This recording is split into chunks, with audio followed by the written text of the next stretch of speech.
Madhe narudi. Mambo? Utayaweza, mambo yangu utayaweza. Hebu jiangalie na uniangalie. Nataka kukata type yako. I am not your type and I'll never be your type. Da.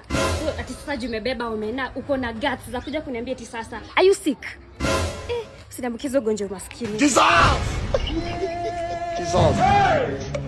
This is my humble apartment. Hii. Na hapa niko na matenant wengi sana.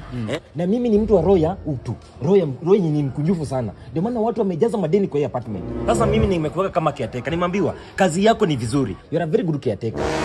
Sasa fifth kila mtu afaka ameshalipa rent. Sasa landlord. Huyu pia ni tenant wako? Huyo ni tenant wangu. Na yeye hajalipa rent for miezi 3. Ako na arrears ya 3 months. 3 months. Unaona sasa 3 months. The work is done.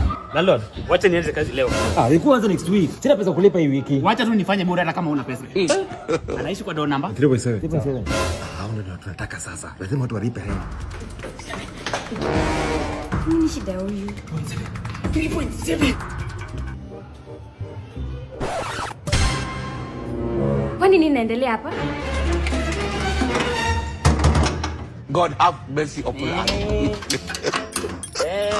Who are you? Na mbona unatoa vitu zangu kwa nyumba? I'm your new caretaker. Nalipa rent ndio nikufungulie nyumba. Caretaker. Ulikuwa unaongea mingi uko na mdomo na hata huna pesa. Acha nipigie landlord simu. Mpigie. Landlord, mbona vitu zangu zinatolewa nje? Deal na huyo caretaker. Hapo mimi siko saizi. New caretaker.